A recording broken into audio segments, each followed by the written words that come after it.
తండ్రి అయిన దేవుని నామం నుండి ప్రభు అయిన యేసుక్రీస్తు నామం నుండి ఈ యొక్క గూగుల్ మీట్ ద్వారా కూడి చేరి వచ్చిన సహోదరులకు అందరికీ దేవుని ప్రియులకు పరిశుద్ధులకి ఈ సండే వేళ శుభవందనాలు తెలియజేసుకునొచ్చు. యథావిధిగా మనము తరచుగా ఈ శనివారంలో ప్రవక్తల అధ్యాయం గురించి మనం ధ్యానిస్తున్నాం. ఆ భాగంగానే చివరి లాస్ట్ దినంలో శనివారంలో మోషే చేసిన 10 తెగుళ్ళ గురించి చూసినాం. కానీ ఆ తెగులు చూసినప్పుడు ఎక్కువ వాక్యం చదివించిన అనిపిస్తుంది. కావున కొంచెం లైట్గా దాని గురించి చూసుకొని ముందుకు సాగుదాం. మొట్టమొదటిగా చేసిన ఆ ఒక గొప్ప ఆ తెగుల్లో మొదటి ఏం చేశారు గుర్తుందా? లేకపోతే ఒకసారి దాన్ని రివైండింగ్ చేసుకొని ఆ గుర్తు పెట్టుకోండి. ఆ 10 పాయింట్లు ఉన్నాయి కదా, 10 తెగులు. ఫస్ట్ ఏం చేశారంటే నిర్గమకాండంలో 7, 20, 21 చూసినప్పుడు వద్దు ధ్యానించవద్దు, నీటిని ఏం చేస్తారు? రక్తముగా మారుస్తారు. ఇది మొదటి తెగులు. తర్వాత చూసినప్పుడు రెండవ తెగులు చూసినప్పుడు నిర్గమకాండం 8, 6 చూసినప్పుడు కప్పలను రప్పిస్తారు. కప్పలు దేశమంతా వస్తుంది. తర్వాత ఏం చేస్తారు?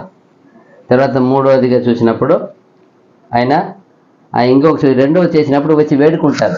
ఈ ఒక పర్వ ఏం చేసి తిరిగా రాండి, మీరు పోయి ఎక్కువ దూరం పోబాకండి అని చెప్పి ఇక్కడే పోయి ఆరాధన చెప్పి ఒకటి వేడుకోమంటారు. నాకు కప్పల వాళ్ళు ఒకసారి వేడుకోండి అంటారు. రెండవ నుంచి మొదలు పెడతారు. కానీ వేడుకున్నప్పుడు కప్పలు ఏమైపోతాయి? వాళ్ళ ఇంటి నుండి అన్నీ వెళ్ళిపోతాయి. అమ్మారి చేస్తారు. మూడవ చూసినప్పుడు ఏం చేస్తారు? దేవుడు చెప్పినప్పుడు నిర్గమకాండం 8, 10 చూసినప్పుడు పేన్లు వస్తాయి. దేవుడు కొట్టమంటాడు, ఎత్తి కర్రతో కొట్టమంటే ఏమొస్తుంది? ఆ దేశం అంతటా అన్నిట్లో పేన్లు వస్తాయి. ఇది మూడవది పేన్లు వస్తుంది. తర్వాత ఈ మూడవది విషయం నుండి వాళ్ళు ఉండే మంత్రకాలు ఏం చేయరు. 2 విషయం వాళ్ళు మంత్రకాలు చేయగలిగారు. మూడవ విషయము చేయలేరు. చేయకుండా ఒకటి చెప్తారు, ఇది నిజంగా ఇది ఒక దేవుడిని వేలు అంటారు వాళ్ళు. అది ఎక్కడంటే ఈ నిర్గమకాండం 8, 18, 19 చూసినప్పుడు ఇది దేవుడిని శక్తియే, ఇది దేవుడే చేశారు. ఎందుకంటే మూడవది వాడు చేయలేకపోయారు. తర్వాత 4 చూసినప్పుడు అన్నీ ఏమంటారు? ఈ యొక్క పురుగులు వస్తాయి. అదే వండుగలు అంటాం. అన్ని నానా విధమైన పురుగులు వస్తాయి. పురుగులు వచ్చినప్పుడు దాని గురించి కూడా పిలిచి ఏం చేస్తారు? ఇది కూడా చేయలేరు వాళ్ళు మంత్రగాళ్ళు. కాకపోతే పిలిచి వేడుకుంటాడు.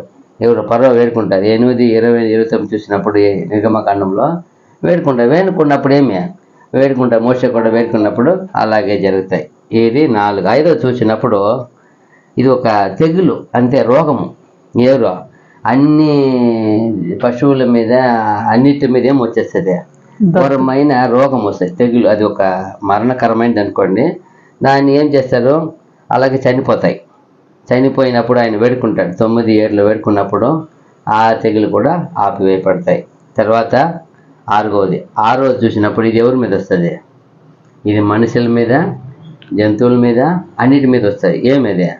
వేడి గుల్లలు తెగులు. ఆ 6వది వచ్చి ఏమి?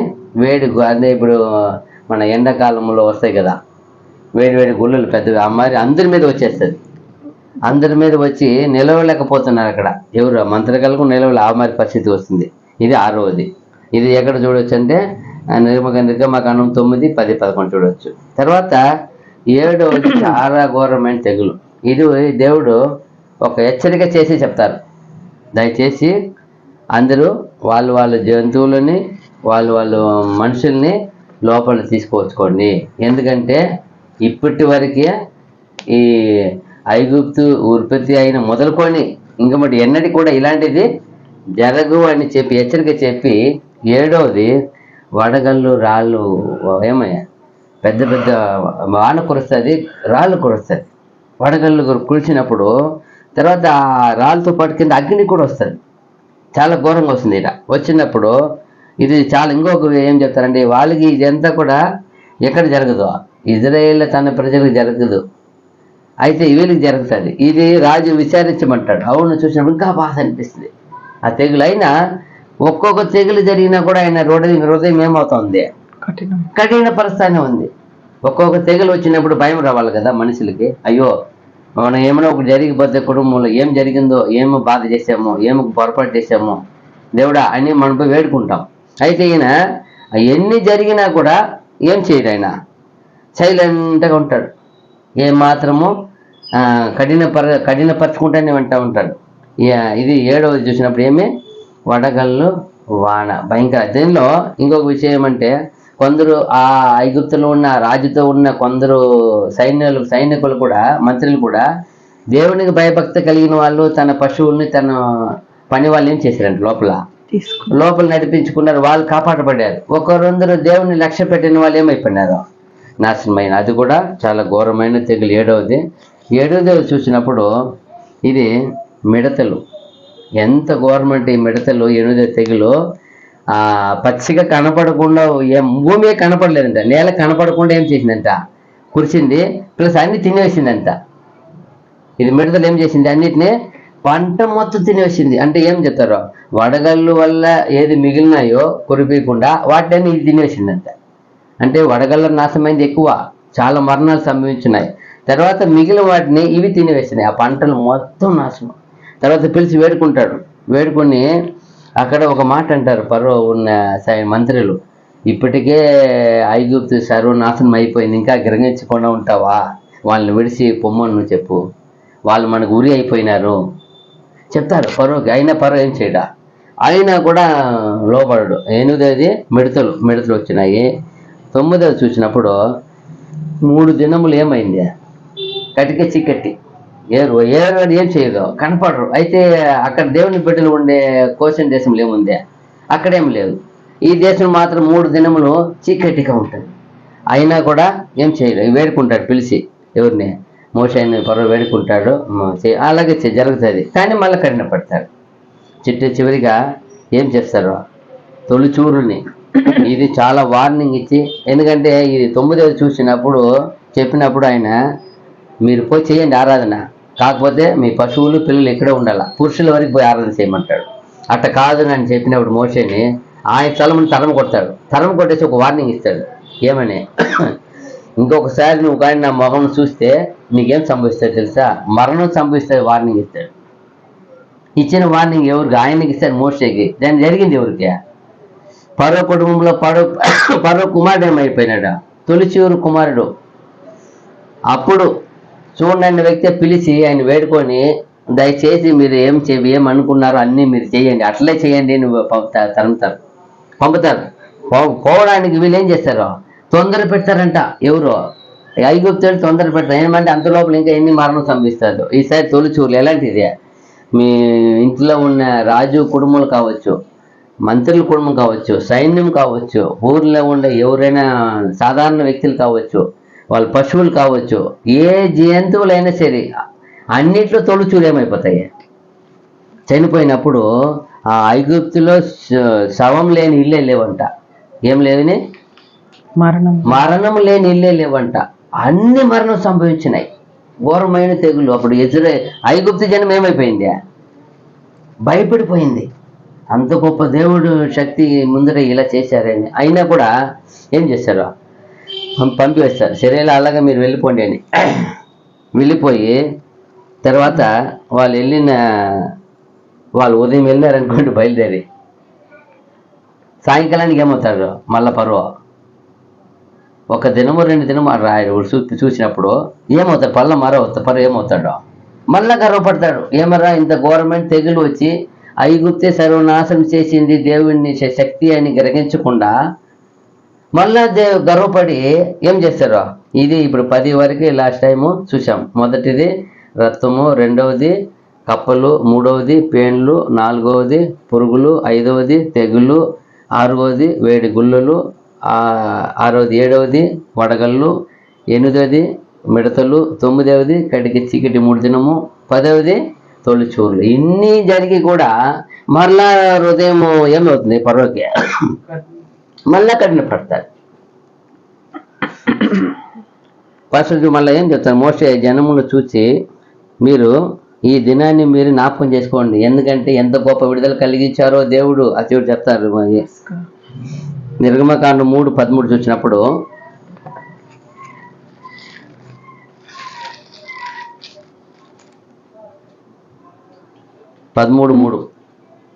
నిర్గమకాండం 13:3.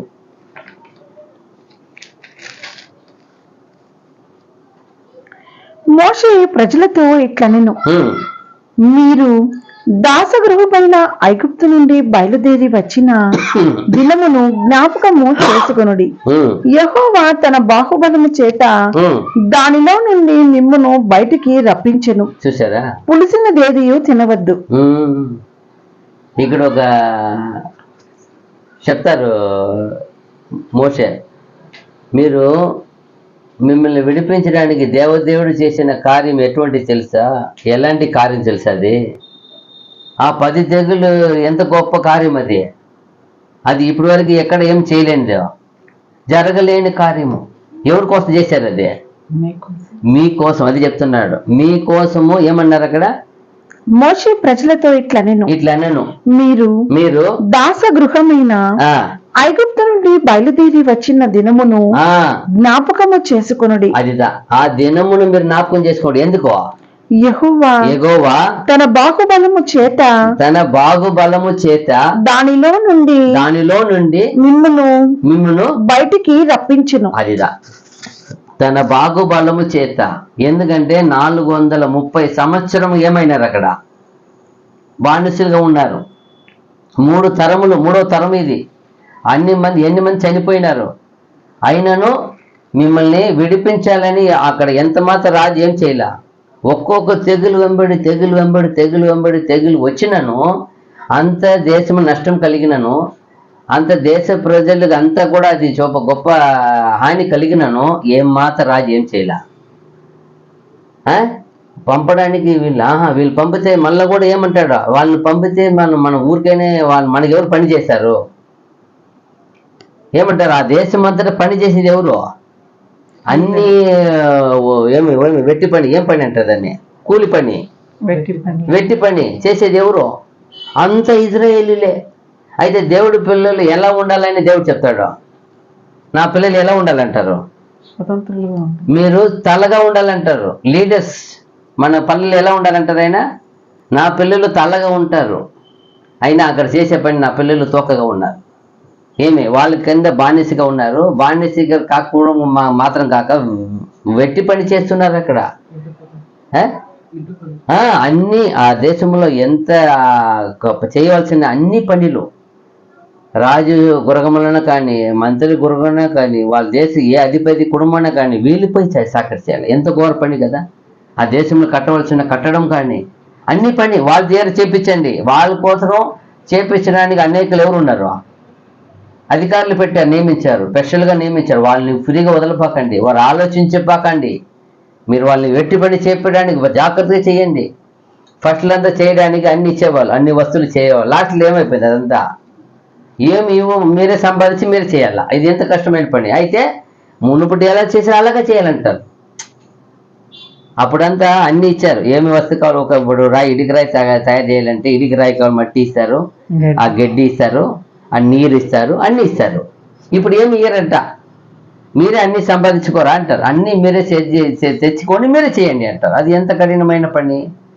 అదే చెప్తున్నారు, అంత వెట్టి చాకడి, అంత ఒట్టి పని చేసిన వాళ్ళని చెప్తున్నారు, మిమ్మల్ని దేవుడు ఎలా విడిపించాడు తెలుసా? తన బాహుబలము చేత. అందువలన ఈ దినాన్ని ఏం చేయవద్దు, ఓ ఇజ్రాయేల్లారా, ఈ దినాన్ని ఏం చేయవద్దు, మరిచిపోవద్దు అంటారు. అయితే తర్వాత అలాగే ఇజ్రాయేలు వస్తున్నారు. ఫరో హృదయం కఠినమైన ఇజ్రాయేల్ ఏం చేస్తున్నాడు?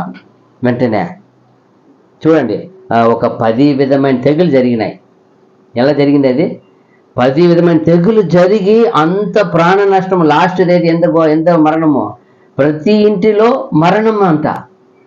అంత మరణం సంభవించినా కూడా మరలా కూడా కఠినపడి ఆయన చూడండి 10 జరిగిన విషయాన్ని కూడా అన్ని విడిచిపెట్టి అలాగ వచ్చినాడు. వచ్చి ఏం చేస్తున్నాడంట? 14 చూసినప్పుడు నిర్గమకాండం 14 అధ్యాయము ఒక 2-3 పైన చదవండి. ఆయన ఏం చెప్తాడు? నేను వాళ్ళని ఎలా పని వదిలేసినానే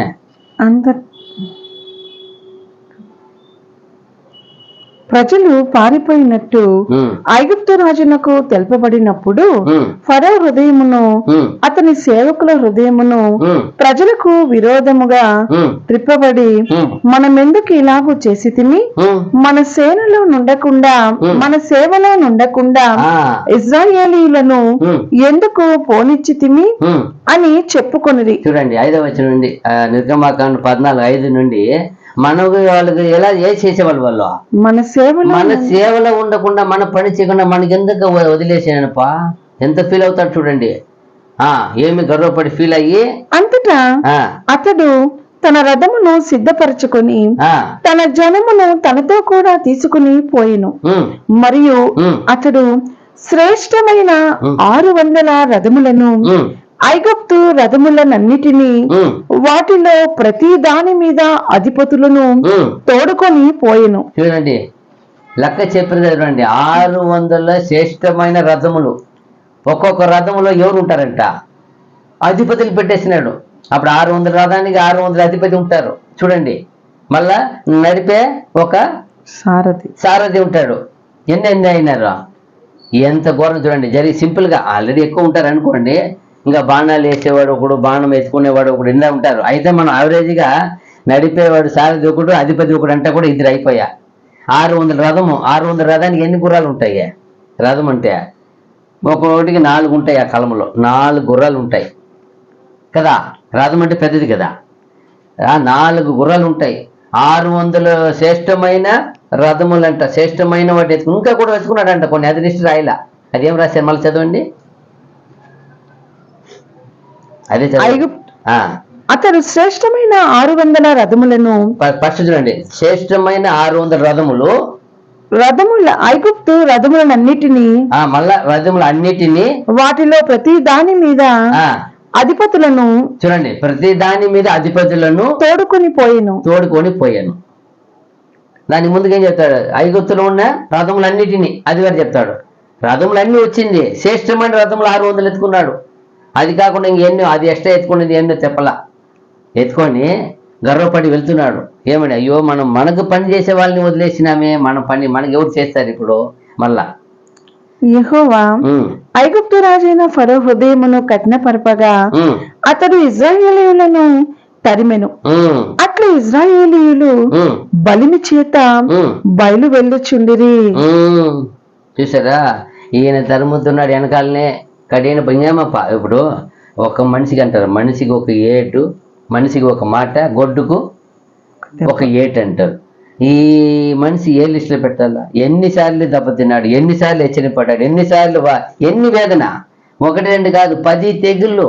ఒక్కొక్కటి ఎంత నష్టపోయినారో. ఏమైంది? అది ఒక్క రవ్వ కూడా దేవుడి మీద భయం రాలేదే. ఈరోజు కూడా చాలా మంది ఇలాగే పరోలాగా ఉన్నారు. ఏమే గర్వపడేది, ఎన్నిసార్లు ఏమి చేసి ఏం జరిగినా పరోలాగానే గర్వపడుతుంటారు, యథావిధిగా తిరుగుతూ ఉంటారు. చూడండి, అన్ని జరిగిపోయినా కూడా యథావిధిగా గర్వపడి వెళ్తూ ఉన్నాడు వెనకాల. అరే అది కూడా వేరే గర్వలే, ఆయనకి వేరే పెద్ద గొప్ప ఇది వేరే ఏమే గొప్ప మర్యాద గౌరవం చెప్పినట్టు 600 శ్రేష్టమైన రథములను తోడుకొని వెళ్ళాను.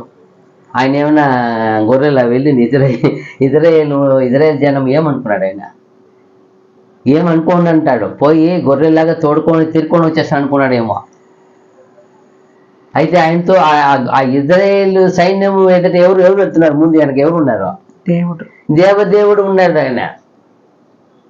దేవదేవుడు ఎన్నుకున్న గొప్ప సేవకుడు ఉన్నాడు. ఆయన చేతి ద్వారా ఇన్ని హింస పొంది ఇన్ని జరిగింది తెగులని జ్ఞానం లేదు ఆయనకి, వివేకం లేదు ఆయనకి. ఏమంటారు, ఏదో పని చేసి ఏమంటారు, సరైన జ్ఞానశూన్యంగా ఉన్నావు కదా అంటారు. అలాగే జ్ఞానశూన్యంగా ఉన్నాడు ఆయన. చూడండి, ఎంత గొప్ప రాజు, ఎంత తెగులు జరిగినాయి, ఎన్ని రోజులు జరిగినాయి. అది దాదాపు చూస్తే 180 రోజులు, 6 నెలలు జరిగినాయంట. ఒక స్కాలర్ రాస్తున్న ఒక మంచి సెర్చింగ్ ఏం చేస్తారు, వేద పరిశోధకులు రాశారు. ఏమని, దాదాపు 180 days అంటే 200 రోజులు జరిగినట్టు ఉన్నాయి ఈ తెగులంతా కూడా అని. అయితే అన్ని రోజులు జరిగి కూడా ఒక్క రోజు కూడా అది గుర్తు రాలేదంటే ఎట్టా? వెంబడిస్తున్నాడు. అప్పుడు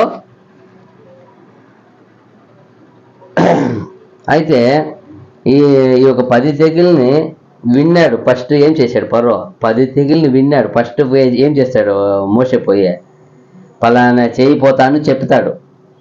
చెప్పిన తర్వాత మస్ట్ రోజు ఆ మేల రోజు ఆ రోజు చేయరు, రేపు ఈ వేళ చూడంటాడు. తర్వాత ఫస్ట్ విన్నాడు, తర్వాత దాన్ని జరిగింది చూస్తున్నాడు. జరిగింది చూసి అనుభవిస్తున్నాడు ఆ బాధను కూడా. 3 విషయం జరుగుతుంది ఆయన లైఫ్లో చూడండి. ఒకటి విన్నాడు, రెండవది దాన్ని కళ్ళారు చూస్తున్నాడు, మూడవది అనుభవిస్తున్నాడు. 3 విషయం వచ్చింది. 3 వచ్చినా ఒకటి ఏం రాలా మనిషికి ఉంది కదా. ఒకటి వినడం, రెండవది చూడడం, చూసి మూడవది మనమే అనుభవించడం ఏం రావాలా? 3 అనుభవం వచ్చింది కదా. అయితే 3 వచ్చినా కూడా ఈయనకేం రాలా? భయం రాలా? దేవుడు అంటే భక్తి రాలా? విశ్వాసత రాలా? జరిగిన విషయాన్ని ఏం మాత్రం మనసులో పెట్టుకోవాలా? ఇంత జరిగిందే, అయ్యో ఇప్పుడు వరకు ఎలాంటిది అది లోకంలో చాలా గొప్పది. అయితేను ఇంకా బుద్ధి రాక వెంబడిసి వెళుతున్నప్పుడు ఈ 10 విషయాన్ని కూడా ఇజ్రాయేల్ ఏం చేశారు? వీళ్ళు విన్నారు, ఈయన చూశారు, అనుభవించాడు. అయితే ఇజ్రాయేలీలు విన్నారు, చూశారు, వాళ్ళకేం కాలా? అనుభవించలే. వాళ్ళు విన్నారు, చూశారు. అయితే ఇలా చేసి కూడా దేవుని విరోధంగా వెళ్ళినప్పుడు చూడండి, అప్పుడు నిర్గమకాండం 14, 13, 14 వచ్చినాడు. అందుకు మోషే భయపడకుడి, యెహోవా మీకు నేడు కలగజేయు రక్షణను మీరు ఊరక నిలుచుండి చూడుడి. అక్కడ జనాలు తలకిందలైపోతున్నారు. వెళ్ళమన్నాడు మోషే. వెళ్ళి ఎక్కడికి వెళ్ళాలా? నేరుగా ఎర్ర సముద్రం ముందు నిలబడినారు. వెనకాల చూస్తే సైన్యం వచ్చేస్తా ఉంది. ఏమి మోషే గారు మమ్మల్ని ఈ సముద్రం తీరం చంపడానికి తెచ్చినావని అడుగుతారు. అంత జరిగిన గొప్ప కార్యాన్ని వీళ్ళు కూడా చూసిన వాళ్ళే, విన్న వాళ్ళే. వీళ్ళు వాడిని చూసిన జరిగిన జరుగుతుంది తెలుస్తుంది వీళ్ళు కూడా. అయినను చూసిన వీళ్ళు కూడా అవిశ్వాసంగా మాట్లాడుతున్నారు. మోసే మీద తిరగబడుతున్నారు. ఏమి ఇలా చేశారే అన్నప్పుడు అప్పుడు మోసే చెప్తాడు, మీరు ఊరికే నిలిచి ఉండి చూడండి, యెహోవా చేయిపోయి ఏమంట 13వ వచనం.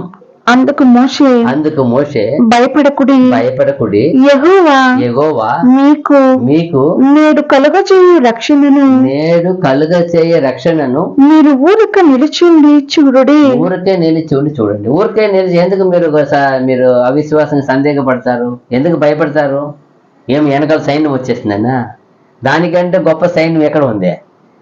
సర్వలోక సైన్యాధిపతి మన దగ్గర మనతో విడిపించి ఉండగా అనుముందు చెప్తున్నాడు. విడిపించింది మీరు మర్చిపోకూడదు అంటారు. ఇప్పుడు ఏం చేసినారు? అప్పుడే మర్చిపోయే పరిస్థితి. అప్పుడు కింద ఏమంటారు 14లో, మీరు నేడు చూచిన ఐగుప్తీయులను ఇక మీదట మరి ఎన్నడూ చూడరు. చూసారా? ఇంకొకటి వాగ్దానం చేస్తారు మోషే. ఆల్రెడీ దేవుడు చెప్పేసినాడు, ఆయన నేను కఠినపరుస్తాను మోషే, ఆయన తరుముకొని వస్తాడు. ఇప్పుడు నేనేం చేస్తాను? ఐగుప్తు రథం వల్ల నేనేమో పడతాను చెప్పినాడు మోషేకి. ఒక ఇంటిమేషన్ ఇచ్చాడు, ఒక సిగ్నల్ లాగా ఇచ్చినాడు. ఏం చేయకపోతే చెప్పలా, కాకపోతే ఒకటి చెప్పినాడు దేవుడు, నేను ఐగుప్తు రథం వల్ల ఏమో పడతాను, నేనంతా మహిమపరచబడతాను అన్నాడు. ఐగుప్తు సైన్యం వల్ల నేనేమైపడుతున్నాను, మహిమపరచబడతాను అన్నాడు. అప్పుడు ఆయన గుర్తు ఏదో జరగపోతుంది అది చెప్తున్నాడు. ఇప్పుడు చూసే ఈయన కూడా అర్థమైపోయింది, ఒక దేవుడు వాళ్ళని అర్థం చేయకపోతే అర్థమైపోయింది. అందుకే చెప్తున్నాడు, ఇప్పుడు చూసి ఐగుప్తులను మీరు ఎన్నడూ చూడరు. మేడం చదవండి. మీరు నేడు చూచిన ఐగుప్తీయులను ఇక మీదట మరి ఎన్నడూ చూడరు. చూడండి, ఇప్పుడు చూసే ఈ ఐగుప్తులను మీరు ఎన్నడూ ఏం చేయలేమట, చూడరు. అంటే ఏం చేయబోతారు దేవుడు ఆయన వల్లే. శత్రువుని ఏం చేసి ఇంకవరకు 10 తెగులు ఏం చేశారు? శత్రువులు చాలా ఏం చేశారు? చాలా నష్టం జరిగింది. ఇప్పుడు చేయబోయేది ఆ సైన్యమే. ఐగుప్తు సైన్యం మొత్తం, రథములు మొత్తం, గుర్రములు మొత్తం అండిపోతుంది. ఎంత చెప్తారు చూడండి. అక్కడ దేవుడు ఇజ్రాయేలుకి ఎదుట మోషే మూలంగా చేసే మగా గొప్ప కార్యం. ఇప్పుడు 10 జరిగింది తెగులు. ఇది ఎలాంటిది తెలుసు? ఇది కూడా చెప్పాలంటే వాళ్ళకి తెగిలే. ఐగుప్తులు ఏమది? ఆ తెగిలే చెప్పాలంటే ఏమైపోతారు? ఐగుప్తు రథం మొత్తం ఏమైపోతాయి? ఇప్పుడు ఐగుప్తు సైన్యాధిపతి ఏమైపోతారు? ఎందుకు? ఆ రథముల పైన ఎక్కిన అధిపతులు అంట. ఎన్ని అధిపతులు ఎక్కినారు ఇప్పుడు? 600 అధిపతులు ఉన్నారు ఒక్కొక్కడు. ఇంకా ఎన్ని వచ్చినాయి రథం, చాలా వచ్చినాయంట. అన్నీ చెప్పేసినారు. ఒక ఓడ అన్నీ ఉన్నాయి, అన్ని రథములు అన్నింది. మళ్ళీ 600 శ్రేష్టమైన రథములు అంట తెచ్చుకొని అన్నిటిపైన అధిపతి అంట. ఏం చేయాలని? యెహోవా దేవుణ్ణి ఎదుట, దేవుణ్ణి పిల్లలు ఎదుట 600 రథములు కాదు కానీ 6000 రథములు వచ్చినా సరే. అందుకే దావీదు అన్నాడు ఒక మాట, నీ పక్కన 1000 మంది కూలినను, నీ కుడి పక్కన 10,000 మంది కూలినను అపాయం నీ ఎద్దకే రాదు. అదిదా విశ్వాసం. ఎంత గొప్ప విశ్వాసం చూడండి. ఆయన 8 మంది సైన్యం వచ్చినా ఆయన అదే అనుకుంటాడు. ఒకవేళ ఆయన సౌలు 2,000 3,000 మంది పెట్టుకొని వస్తూ ఉంటాడు. అప్పుడు ఆయనకి ఈ వాటి గుర్తొచ్చిందేమో, 1000 మంది వచ్చినా 10,000 మంది వచ్చినా నీ అపాయం ఎత్తికి రాదు. ఇప్పుడు ఆయన 600 మంది 600 గుర్రాలు తెచ్చుకుంటే, సైన్యాలు తెచ్చుకుంటే దేవుని ఎదుట అవుతుందా? ఒక దూతను పంపి ఏం చేసినాడు ఆయన? అసిరి ఒక రాజులు సైన్యం అంతా ఏం చేసినాడు? 185,000 మందిని ఒక దూత వచ్చి ఏం చేసేసింది? అతను చేసేసింది. బలాఢ్యులను ఎలాంటి వాళ్ళని ఒక్కొక్కరు అంత గొప్ప బలాఢ్యులు 300 మంది అంత బలాఢ్యుల్ని ఒకే రాత్రి 1,85,000 బలాఢ్యులను నశింపి ఒక్క దూత. ఇక్కడ ఎన్ని దూతలు సముఖం ఉన్నదో దేవుని ఎదుట, ఒక దూత సరిపోతాయి అనుకో. అయినను చూడండి, ఇంత బాధ తెగులు 10 జరిగిన 11వది కూడా మోషే ద్వారా గొప్ప కార్యం చేయబోతున్నాడు దేవుడు. చూడండి అంత గొప్ప, మహా గొప్ప కార్యము. ఇప్పుడు వరకు అది ఏమి ఆ ఒక కార్యము భూమిలో ఎలా ఉంది? మరువలేనంత గొప్ప ఆశ్చర్యమైన కార్యం అది. గొప్ప తెగులు అయినా గొప్ప మహా అద్భుతం కూడా అది. చూడండి 14, 21, 22 నిర్గమకాండము. ఇది ఇంకా 14 ఉందా? చదవండి. యెహోవా మీ పక్షమున యుద్ధము చేయును, మీరు ఊరకయే ఉండవల్లని ప్రజలతో చెప్పాను. ఇంకొకటి, ప్రజలకు ఒక బాధ ఏమో, మేమేమన్నా యుద్ధం చేయాలో ఏమో అని ఆడే చెప్తున్నాడు. మీరు ఊరకే నిలిచి ఏం చేయండి? చూడండి, ఊరికే నిలిచి ఉండండి. యుద్ధం ఎవరు చేసేది? యెహోవా. చూడండి ఏం చదువు మళ్ళా. యెహోవా మీ పక్షమున యుద్ధము చేయును, యెహోవా మీ పక్షమున యుద్ధము చేయును, మీరు ఊరకయే ఉండవలనని ప్రజలతో చెప్పాను. చూసారా? మీరేమి పోయి కష్టపడి యుద్ధం చేయాలని, కత్తి ఎత్తుకొని తిరగాలని కాదప్ప. మీరు ఎవరు ఏం చేయవద్దండి. మీరు ఊరికే నిలిచి చూడండి. యెహోవాయే ఏం చేస్తారా? యుద్ధం యెహోవాయదే. ఎంత గొప్ప సేవకుడు, ఎంత గొప్ప మాట, ఎంత గొప్ప పని ఆయన వాడుకున్నాడు చూడండి. తర్వాత ఈ గొప్ప కార్యం ఏం చేశారు అక్కడ? ఎర్ర సముద్రాన్ని ఏం చేస్తున్నారు ఇప్పుడు? చూడండి, మోషే ద్వారా ఎంతో గొప్ప కార్యం జరిగిందంటే, ఈ 10 జరిగింది కాకుండా 11వది చూడండి ఎలా చేశారంటే, ఇది అక్కడ ఐగుప్తులో జరిగింది, ఇది తన ప్రజల కోసము.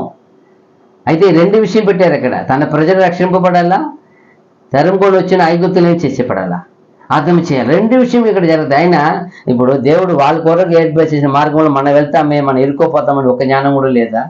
ఐగుప్తులు ఎంత న్యాయాన్ని ఎంత చేసేవాళ్ళు. అక్కడ వాళ్ళు కర్ర చేస్తే మోసే కర్రలాగా తయారు చేస్తారు పాములాగా. తర్వాత రథం మార్చేస్తున్నారు, కప్పలు రప్పించేస్తున్నారే. వాళ్ళు కొంచెమైనా ఏమప్పా ఇది దేవుడు వాళ్ళ కోసం ఏర్పాటు చేసిన మార్గం పా, ఇది మనం వెళితే మనం మూసేయరా అని ఒక ఆలోచన ఎవరికి రాలేదా? రావాలి కదా, రాలేదు. అందరూ వెళ్ళిపోయినారు.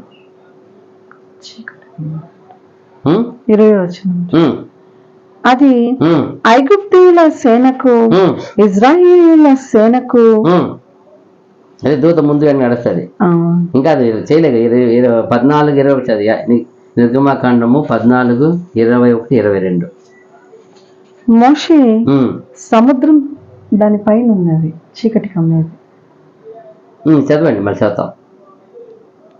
మోషే సముద్రం వైపు తన చెయ్యి చాపగా యెహోవా ఆ రాత్రి అంతయు బలమైన తూర్పు గాలి చేత సముద్రమును తొలగించి దానిని ఆరిన నేలగా చేసెను. నీళ్లు విభజింపబడగా ఇశ్రాయేలీయులు సముద్రము మధ్యను ఆరిన నేల మీద నడిచిపోయిరి. ఆ నీళ్లు వారి కుడి ఎడమ ప్రక్కలను వారికి గోడ వలె నుండెను. చూసారా? దూతను పంపి అసలు మామూలుగా ఒక రోడ్డు ఏర్పాటు చేయాలంటే ఎంత కాలం పడుతుంది? అది సముద్రం అంటే నీళ్లు మధ్య నడిచేది ఎలా బురద ఉంటుంది. అయితే తన పిల్లలు నడవాలని అది ఎలా చేశారంట? ఆరిన నేల అంట, ఎండిపోయి ఉన్నా ఏమి లేవు. ఆయన ఎంత గొప్ప కార్యం భూమిలో. ఇప్పటి వరకు ఇలాంటి కార్యము ఏ దేవతను ఎవరు ఎక్కడ చేయలేరు, చేసిన రికార్డు లేదు. ఒకటి ఉందంటే బైబిల్లో మోషే ద్వారా చేసిన గొప్ప కార్యం ఒకటే ఉంది. తన ప్రజల కోసం సముద్రాన్ని చేసి అటువైపు మార్గాన్ని ఏర్పరిచారంటే ఇది ఎక్కడ జరిగే కార్యము, ఎలాంటి కార్యం ఇది? ఎంత గొప్ప కార్యము. చేసి వాళ్ళు నడిచారు పంపిట. నీళ్లు విభజింపబడగా ఇజ్రాయేలీలు సముద్రము మధ్యను ఆరిన నేల మీద నడిచిపోయిరి. ఆ నీళ్లు వారి కుడి ఎడమ పక్కలను వారికి గోడవలే నుండెను. మళ్ళా ఐగుప్తీయులను ఫరో గుర్రములను రథములను రౌతులను వారిని తరిమి సముద్రము మధ్యమున చేరిరి. వీళ్ళేం చేసినారు? వెనకాలే అంతకుముందు వారికి ఇంకొకటి జరిగింది. అది పోతా ఉండగా ముందర ఉన్న చూసి వెనకాల వచ్చేస్తుంది. వీళ్ళు దారి పోయే వరకు ఏం చేస్తుంది? వీళ్ళని ఆపుతుంది. ఆపి కొంత పోయినాక సగం దాటి వెళ్ళిపోయినాక వదిలేస్తుంది. వీళ్ళు ఆ మధ్యలో మళ్ళీ వాళ్ళు తరిమినట్టే వెళ్తున్నారు. ఆక్రోషంలో ఏమంటారు ఒక చెప్తారు, బలవంతుడికి బుద్ధి ఉండదంట. ఏమంటే కొన్ని సందర్భంలో ఏం చేస్తామో తెలియదు. వాళ్ళు వెంబడించాలని పక్కన ఏమి ఉన్నాయని గమనించారు అనమాట. ఇప్పుడు ఒక మంచి ఎలక్ట్రీషియన్ ఆయన కరెంటు ఉన్నప్పుడు కూడా వైర్ బాగా చక్కగా ట్రైనింగ్ చేయగలుగుతాడు. కొత్తగా వచ్చి ఆయన చేస్తాడు, నేను ఎత్తుకొని అవుతుందా? ఎందుకంటే ఆయన ఎన్ని ఏళ్ళు ఎక్స్పీరియన్స్ ఉందో. ఆయన ఏం చేయగలరు? కరెంటు ఉండగానే దాన్ని చేయగలుగుతాం, మనం చేయలేము. ఆపే చేయాలి మనము. నేను అలా చేస్తానంటే అలాగే వీళ్ళు గొప్ప దేవుని పిల్లలు నడవడానికి ఏర్పరిచిన మార్గంలో నేను కూడా వెళ్ళిపోయి వాళ్ళని పట్టుకొని నాశనం చేస్తానంటే నాశనం చేయడానికి ఏర్పరిచిన మార్గం అది. వాళ్ళకి రక్షణ మార్గం అది. అయితే వీళ్ళు ఎరగక ఏం చేశారో వెనకాల వెళ్ళిపోతారు. చూడండి 27-14 నిర్గమకాండము 27-28. మోషే సముద్రము మీద తన చెయ్యి చాపగా. ఇప్పుడు దేవుడు ఆజ్ఞిస్తున్నాడు ఆ నుండి, మోషే నీ మూలంగా నీవుగా చేసింది పని ఇప్పుడు ఏం చేయ. వాళ్ళ మధ్యలో వచ్చేసారు. 2 వచ్చిన ముందు ఏముంది పైన వాళ్ళు? అంతలో యెహోవా మోషేతో ఐగుప్తీయుల మీదికిని వారి రథముల మీదికిని వారి రౌతుల మీదికిని నీళ్లు తిరిగి వచ్చినట్లు సముద్రము మీద నీ చెయ్యి చాపమనెను. ఇప్పుడు దేవుడే చెప్పేస్తున్నాడు. ఏమి వాళ్ళు మధ్యలో ధర్మకుడు వస్తున్నారు కదా, చూసుకో. ఇంకా మన పిల్లలు చేరిపోయినారు కదా, ఇంకే చూసుకోండావు. మళ్ళా చేయి చాపి మూసేయి. ఆ ఇరుపక్కలు ఎలా తెరిచి నువ్వు చెప్పావు, ఇప్పుడు మూయడానికి చెయ్యి ఎత్తుమంటున్నాడు. ఎత్తినప్పుడు మోషే సముద్రం మీద తన చెయ్యి చాపగా ప్రొద్దుపడిచినప్పుడు సముద్రము అధిక బలముతో తిరిగి పొర్లెను. కనుక ఐగుప్తీయులు అది చూచి వెనుకకు పారిపోయిరి. అప్పుడు యెహోవా సముద్రము మధ్యను ఐగుప్తీయులను నాశనము చేసెను. ఇప్పుడు చూడండి, అది ఎంత ఎత్తు సముద్రమో, ఎంత లోతు ఉన్నదో అన్నీ తన ప్రజలు పోయి సేఫ్ అయిపోయినాక దేవుడు ఆర్డర్ ఇస్తున్నారు, మోషే ఏమి ఎత్తి చెయ్యి, ఎలా తెరపడ అలాగే ఇప్పుడు ముయ్యపడాల. ఆ దేవుడు చేసిన కార్యం. ఇప్పుడు కొంచెం కూడా ఇన్ని ఏమంటారా, ఒక దెబ్బ 2 దెబ్బ కాదు, 10 దెబ్బలు తిని కూడా, 10 తెగులు వచ్చి కూడా కొంచెం కూడా ఆలోచించకుండా గొర్రె వలె వెళ్ళిపోయినాడు, సైలెంట్గా వెళ్ళిపోయినాడు. ఇది వాళ్ళకి దేవుడు చెప్తారు అక్కడ వాళ్ళు, అందుకు ముందు ఆ సైన్యం, ఇది దేవుని వేలే, ఇది దేవుని శక్తి అని. ఇప్పుడు తెలీదా దేవుని శక్తి ఇలా తెలిసిందని తెలీదా? ఇది మనం వెళ్తే మూసేస్తే ఒకవేళ ఏమని ఆలోచన రాలా, వెళ్ళిపోయి మూసేశారు. ఎన్ని మంది రథములు ఏమంట నీళ్లు తిరిగి వచ్చి ఆ రథములను రౌతులను వారి వెనుక సముద్రములోనికి వచ్చిన ఫరో యొక్క సర్వసేనను కప్పివేసెను. సర్వసేన 600 మంది అధిపతులు, 600 మంది రథసారథులు, 4 గుర్రాలు, 6 ఎంత అయింది? ఎన్ని వేలు? 24,000. ఎన్ని రథాలు, ఒక్కొక్కటి 4 రథాలు ఉంటాయి. రథానికి ఎన్ని గుర్రాలు పోయినాయి, అన్ని గుర్రాలు. అధిపతులు ఎంత గొప్ప అధిపతులు. ఇప్పుడు దేవుడితో కూర్చొని సంభాషణ చేస్తాం, ఏమన్నారు మళ్ళా? వారిలో ఒక్కడైనను మిగిలి ఉండలేదు. చూడండి ఏమంట, ఒక్కడైనను మిగిలి ఉండలేదు. ఒక్కడైనా మిగిలి ఉండలేదు. రథము లేదు, ఆ గుర్రాలు లేవు, ఆ సారథులు లేవు, అధిపతులు లేవు. ఒక్కటి కూడా మిగిలి ఉండలేదు. పరో మఠం ఎక్కడ తెలుసుకుంటాడు, ఏమంటే మళ్ళా అంతేనా? చూడండి, ఆ దేవుని బిడ్డలని పంపకుండా ఉండడానికి మొదలనే 10 తెగులు వచ్చింది. పంపివేసినాక పోనీలప్ప పోయినారు, వాళ్ళ దేవుడు వాళ్ళు తోడుకోపోయినారని వదిలేసి ఉండాలా. వదలకుండా వెంబడించి గర్వపడిపోయి అంతా ఇప్పటి వరకు జరిగిన మరణాలు ఎన్నో, కానీ ఇక్కడ జరిగిన మరణాలు ఎంత, ఒక్కడి కూడా మిగిలి ఉండవు. ఎందుకంటే దేశంలో ఉన్న అన్ని బలమైన వాటిని, ప్రధానమైన వాటిని చేసినాడు. అన్ని రథముల్ని ఎత్తుకువచ్చి ఎక్కడ పెట్టాడు? అన్ని సముద్రంలో పెట్టాడు. అప్పుడు ఎంత గొప్ప దేవుని ఒక బలమైన హస్తము వీళ్ళు చూశారు. అయినా వీళ్ళు భయపడారా? చూడండి, అప్పుడు వెంటనే ఏమంటారు అక్కడ 30-31 నిర్గమాకాండము 14వ అధ్యాయము 30-31 వచ్చిన ఏం చెప్తారు?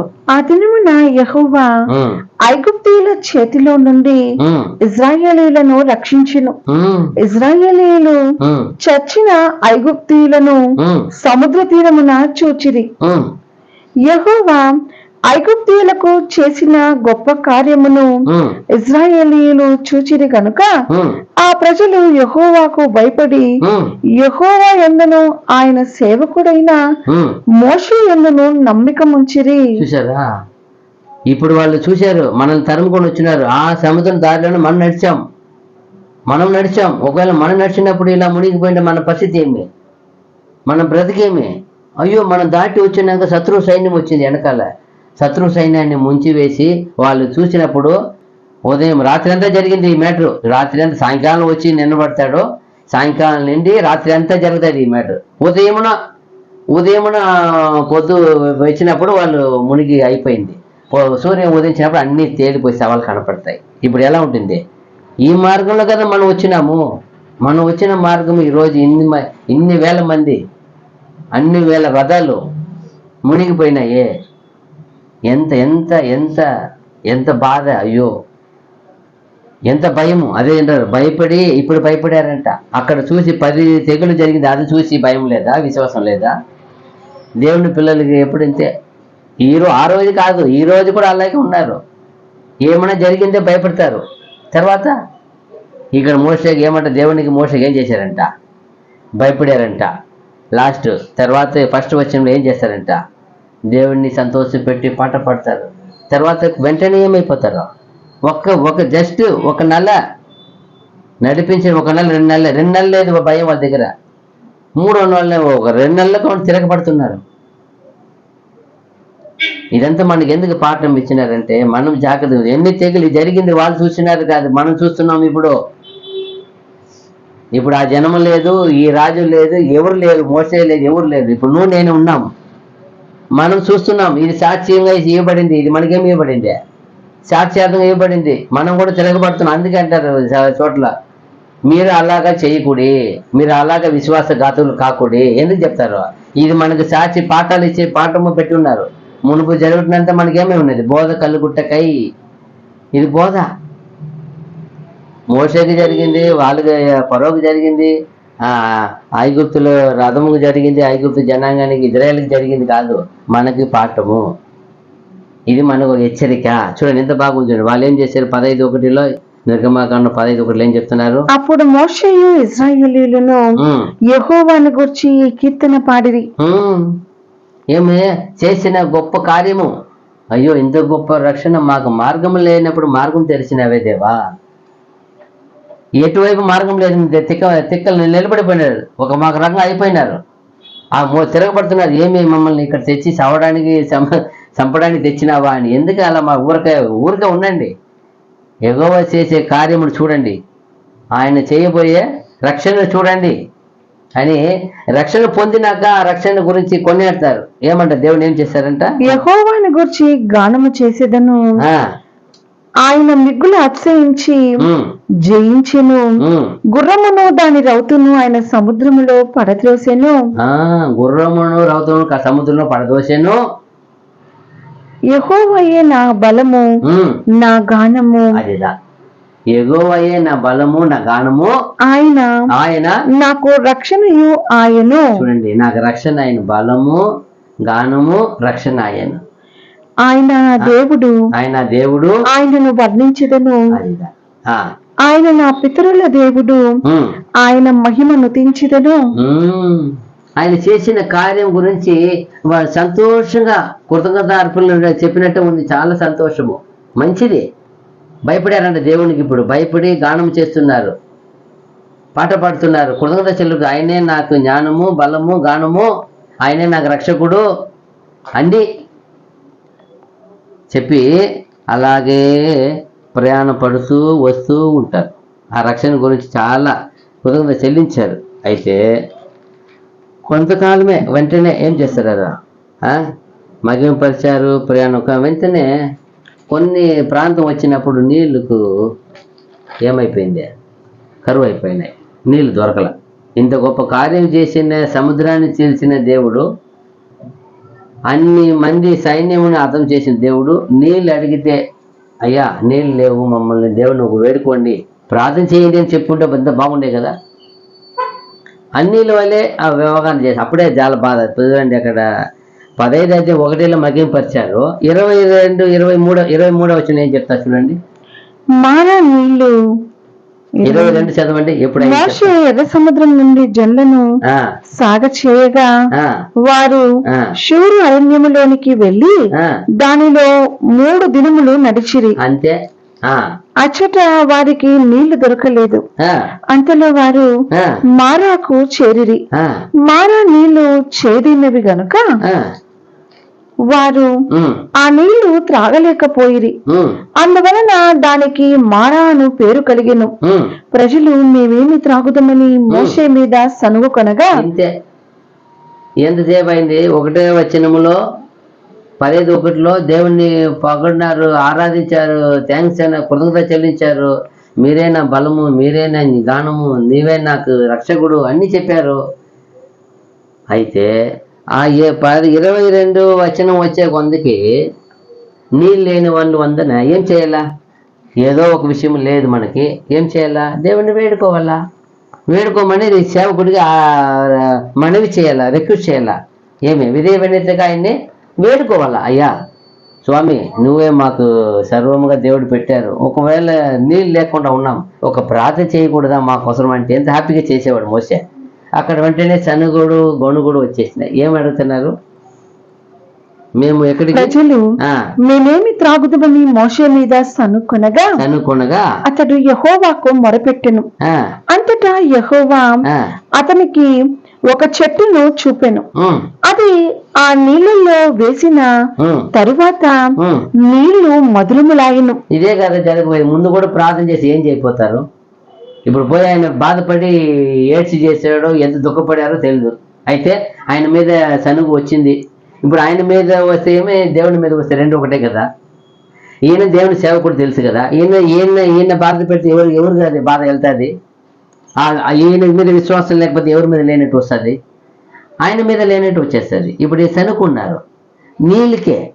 వెంటనే దేవుడు ఏం చెప్పారు? ఒక చెట్టు చూపించినాడు మోషేకి. ఆ చెట్టు తెచ్చి వేసేది మోషే. ఆయన పోయి నరుకొని తెచ్చి ఏమన్నారు? ఆయన ఆర్డర్ ఇచ్చిన్నారు, వేసి ఉంటారు. ఏమైపోయింది నీళ్ళు ఇప్పుడు? చదవండి. ఆ నీళ్లు వేసిన తరువాత మధురములాయను. ఇప్పుడు అక్కడ ఆయన వారికి కట్టడను విధిని నిర్ణయించి అక్కడ వారిని పరీక్షించి అదిదా. ఇప్పుడు చూశారు వీళ్ళు కూడా వాళ్ళైనా అన్ని జల్లగా ఉన్నారు. 10 చూశారు, 11వది కల్లారా అందరికీ జరిగినట్టు చూశారు. చూసి కూడా ఇంకా వీరు ఇలా ఉన్నారా విశ్వాసంలో అని ఏం చెప్పారు? ఇప్పుడు కొన్ని విధులను ఇస్తున్నారు. ఇచ్చి ఇంకా గొప్ప కార్యం. ఇప్పుడు నీళ్ళకే ప్రాబ్లము. తర్వాత వాళ్ళు కొంచెం వెళ్ళాను, కొంచెం వెళ్తారు, కొంచెం వెళ్ళండి, మళ్ళా వాళ్ళు ఏమో ఎంత బాధపడతారో, ఎంత మళ్ళా సనుక్కోవడము కొనుక్కోవడం ఎందుకు, దేని కొరకు? ఇప్పుడు నీళ్ళ కొరకు, మళ్ళీ ఆహారం కొరకు. అయితే దేవుడు చూడండి అక్కడ 16:2 కూడా, నిర్గమాకాండం 16:2. ఆ అరణ్యములో ఇశ్రాయేలీయుల సమాజం అంతయు మోషే అహరోనుల మీద సనిగెను.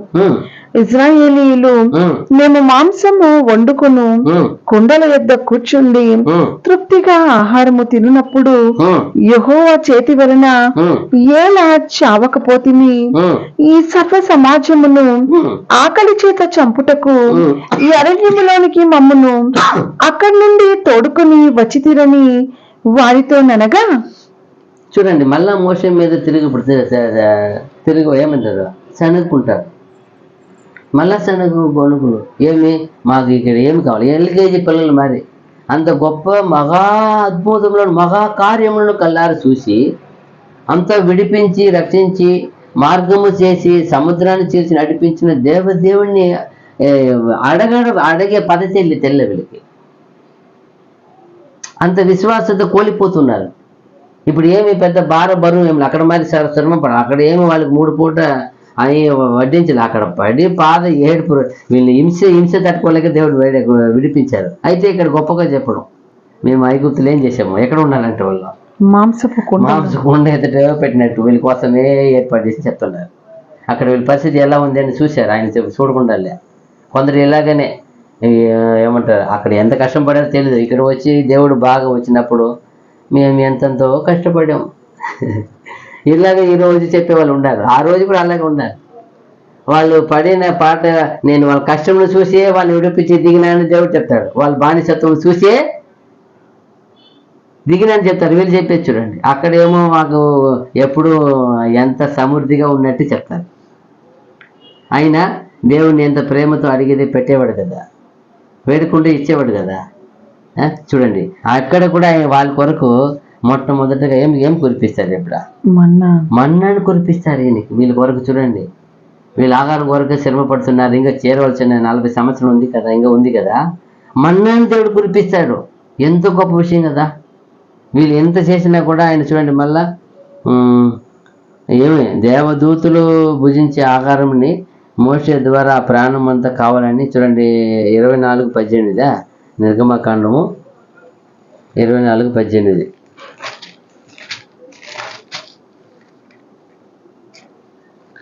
అప్పుడు మోషే ఆ మేఘములో ప్రవేశించి పైన ఇంకా అక్కడ ఉంది చూడండి, 12 చదివినారా కింద, అక్కడ ఉంది చూడండి 12 లేదు సార్ కింద.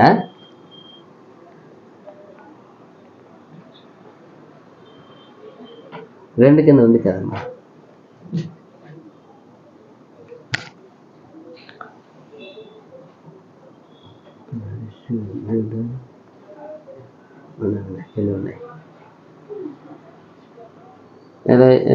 మరియు 6వ దినమున వారు తెచ్చుకున్న దాన్ని సిద్ధపరచుకొనవలెను. ఇంకా ఉంది కురిపించేది కావాలా. 20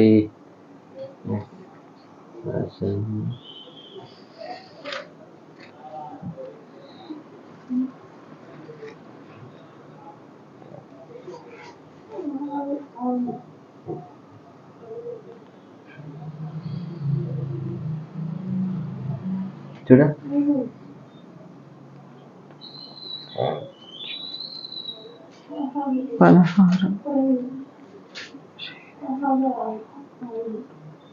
ఐదారులు ఉన్నాయి చూడు. ఇశ్రాయేలీయులు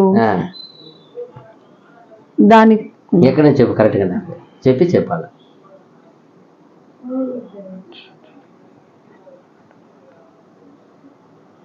14 16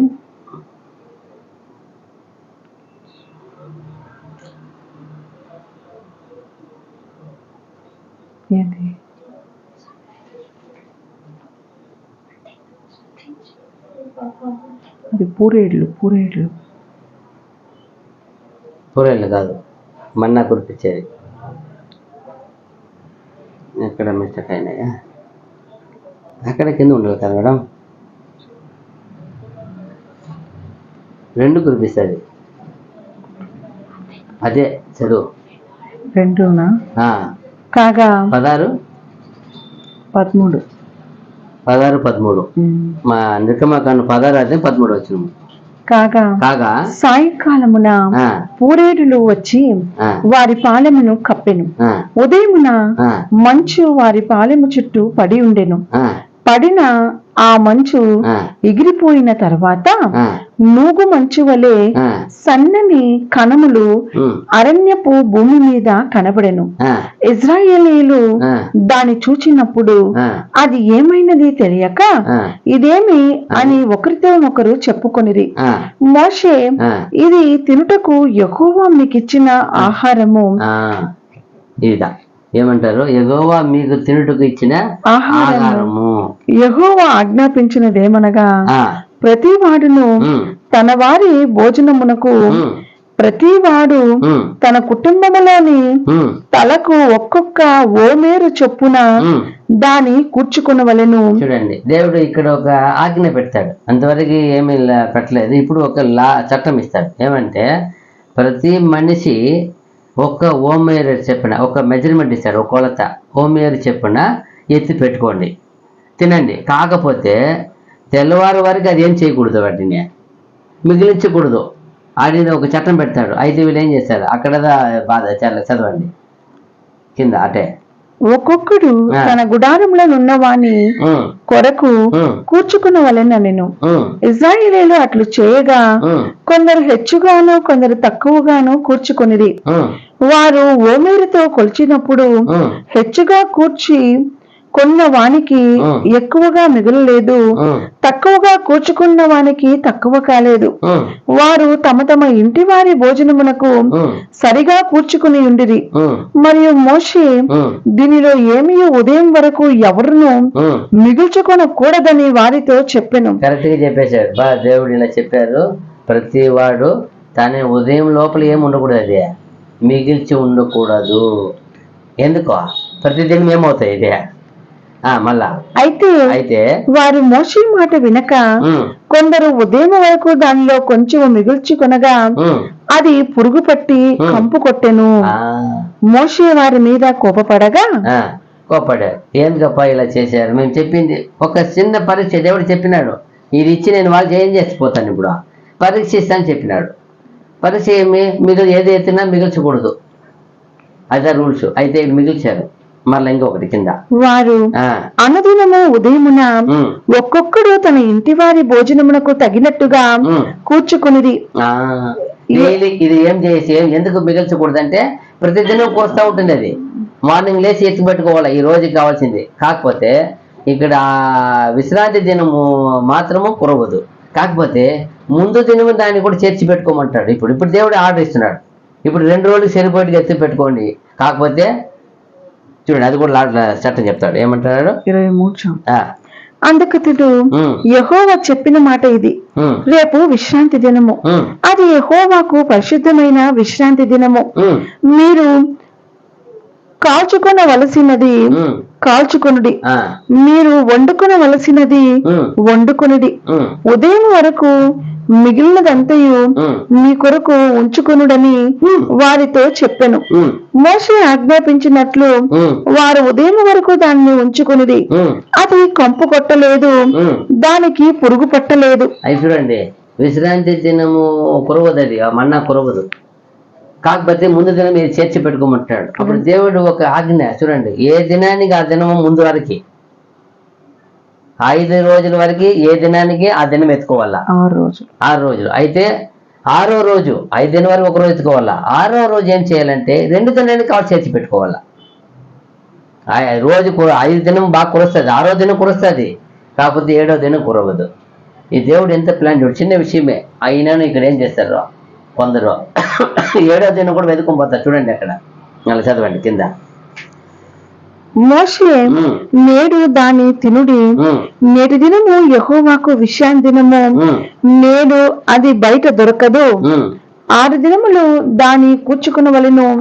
విశ్రాంతి దినమున అనగా 7వ దినమున అది దొరకదనెను.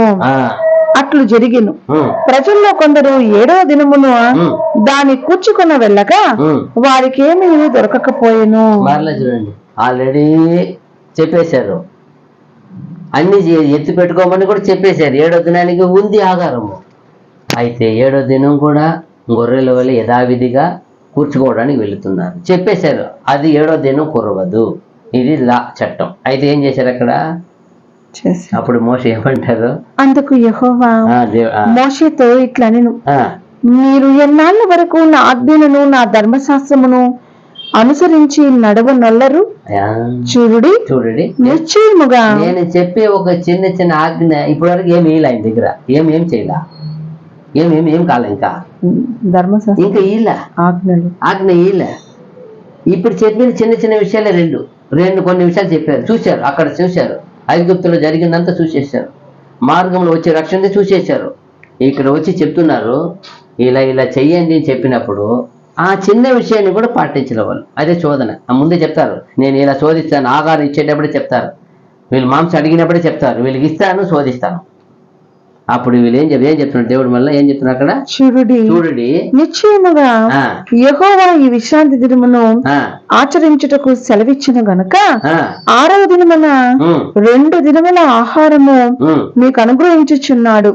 ప్రతి వాడును తన చోట నిలిచి ఉండవలెను. 7వ దినమున ఎవడును తన చోట నుండి బయలు వెళ్ళకూడదనెను. ముందు చెప్పారు, మళ్ళీ సిరిపిరి చదవండి. ఎన్నాళ్ళు? అందుకు యెహోవా మోషేతో ఇట్లా నేను, మీరు ఎన్నాళ్ళ వరకు నా ఆజ్ఞలను నా ధర్మశాస్త్రమును అనుసరించి నడవనొల్లరు? చూడండి, మీరు ఎన్నాళ్ళు నా మాటని విని నడవకుండా ఉంటారా? ఇప్పుడు మనకే ఆ ప్రశ్న అనుకోండి, మనం ఉన్నాం, దేవుని వాక్యం ఇన్ని సంవత్సరాలు మనకు నూరి సమృద్ధిగా పోసేస్తున్నాడు. మనం తింటూ ఉన్నాము, వింటూ ఉన్నాము, తింటూ ఉన్నాము, సుఖిస్తూ ఉన్నాము, సంతోషంగా ఉన్నాము, బలముగా ఉన్నాము, అన్ని ఆశీర్వదింపడ్డాము, అన్ని జ్ఞానం ఉంది, అన్ని వైభవం ఉన్నాయి. అయితే ఆ మాట ఆయన మేలును పొందుకున్నా ఉంటాం. అయితే ఏమంటాడు? ఎన్నాళ్ళ వరకు నా ఆజ్ఞని మీరు పాటించకుండా నా ఆజ్ఞలను నా ధర్మశాస్త్రమును అనుసరించి నడవనొల్లరు. ఎందుకు నడవకుండా ఉంటారు? ఎన్నాళ్ళప్ప? వాళ్ళు అడిగేది అదే, వాళ్ళని అడిగింది అదే, మనల్ని అడిగేది కూడా అదే. ఎన్నాళ్ళు మీరు వింటారు, విశ్వసిస్తారు, ఒప్పుకుంటారు, మరలా పోతారు, మరలా వస్తారు. నా దగ్గర ఆయన ఆకారం ఇచ్చేది. ఆయన చూడండి, ఆయన ఎంత బాధ పెట్టి అడిగినా కూడా ఆకారం ఇస్తాడు. ఆయన మంచిగా ప్రేమతో అడుగుంటేనే ఇచ్చే, అదే వాళ్ళ కొరకు సిద్ధపరిచేసిన ఆల్రెడీ అది ఇచ్చేదే కదా. ఆయన అడిగే విధానం బాగలేదు.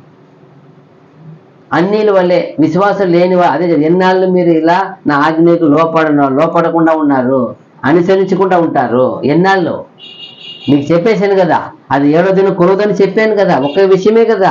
మళ్ళా మీరు పాత్ర పోగులు ఎత్తుకొని పోతున్నారంటే ఎంత కోపం వచ్చిండాలి ఆయన. మరలా అయిపోయిందా? చూసారా? ఇప్పుడు ఎంత గొప్ప విషయం జరుగుతుంది.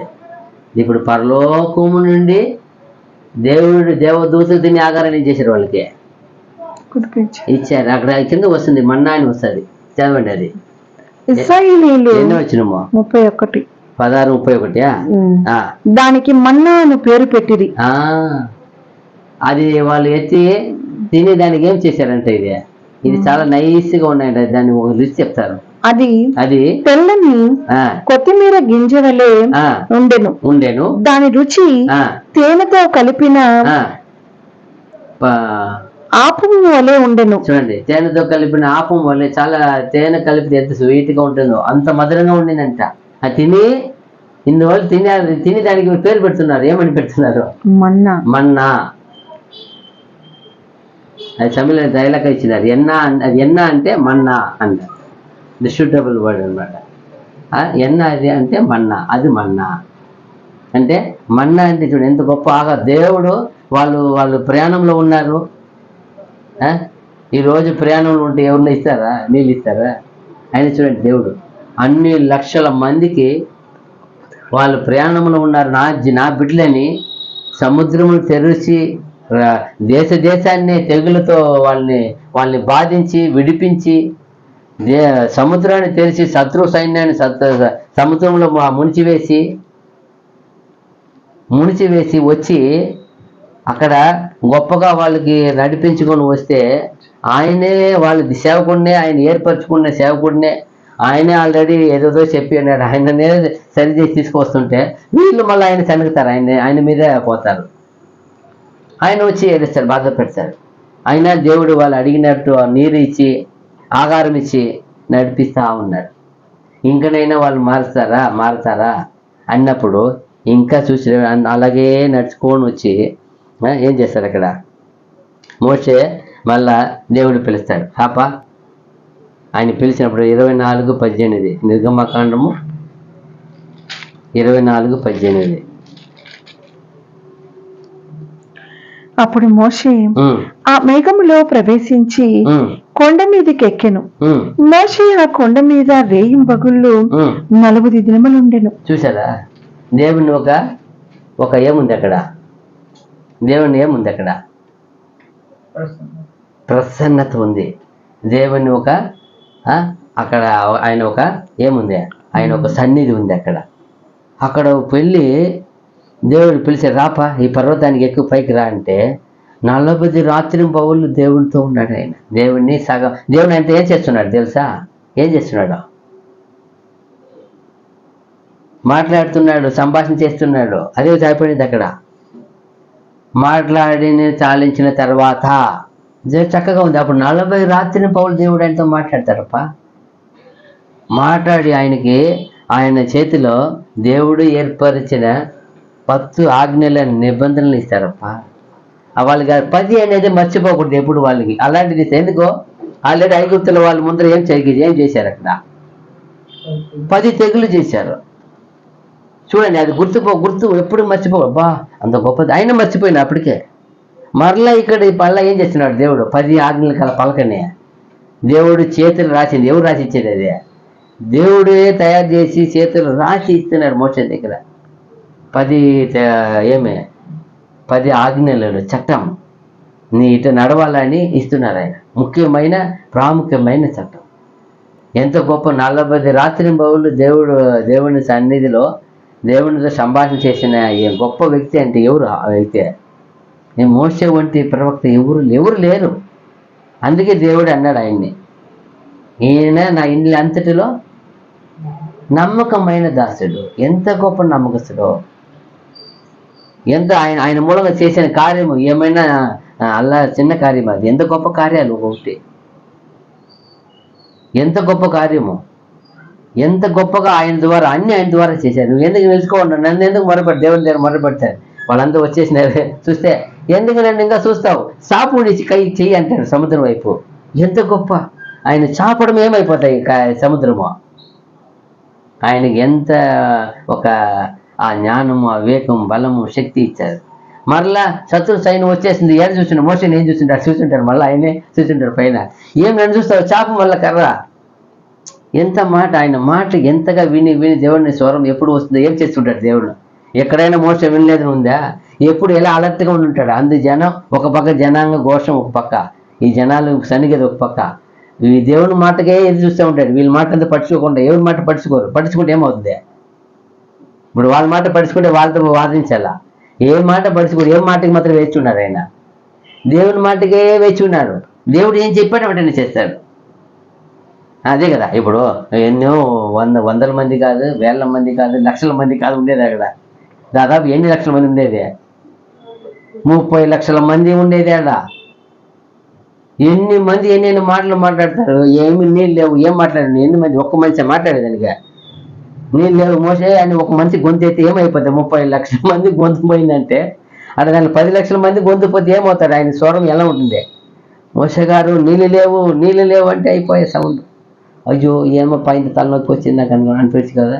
అయితే ఆయన చూడండి పోయి 40 రాత్రింబవళ్ళు దేవుని మాట విని దేవునితో సంభాషణ కలిగి ఆ ఆజ్ఞలు తెస్తాడు. చూడండి ఎలా తెస్తాడు. 31:18 2 వచ్చిన పైన చదవండి, అన్నీ ఉన్నాయి. 24వ అధ్యాయం 18 అయిపోయింది కదా. చదవండి, అది చదివినారా? చదివినా. 31 అధ్యాయము 18 వచనము అక్కడ ఇచ్చినట్టు ఉంది చూడు.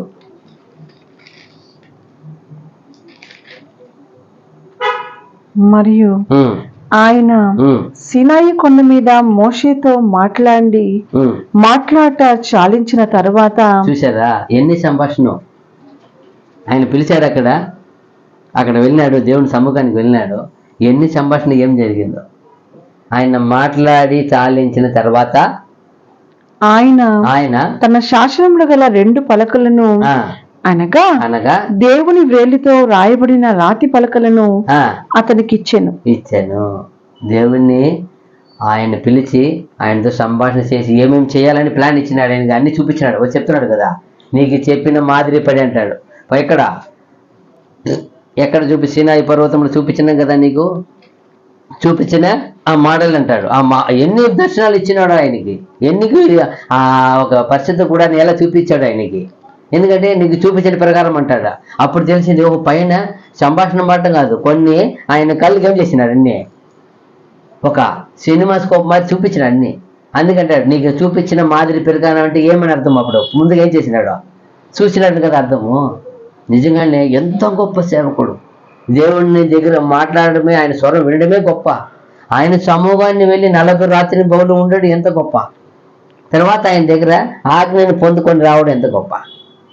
అది కూడా చెప్పింది. ఆయన మాట్లాడి చాలించిన తర్వాత దేవుడు రాసిన 2 ఆయన తన శాసనములు గల 2 పలకలను అనగా అంతే మాట్లాడి అది చదవాలి. మరియు ఆయన సినాయి కొండ మీద మోషేతో మాట్లాడట చాలించిన తరువాత ఆయన తన శాసనములు గల 2 పలకలను అనగా దేవుని వ్రేలితో రాయబడిన రాతి పలకలను అతనికిచ్చెను. చూడండి ఎంత గొప్ప సేవకుడు అంటే.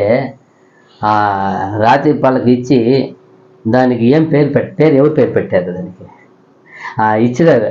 10 రాతి పలక, ఒక్కొక్కరు ఏముంది 5 దేవుడు ఒక 5 ఆజ్ఞలు, ఈ పక్క 5 ఆజ్ఞలు ఇచ్చి తీసుకువస్తున్నారు.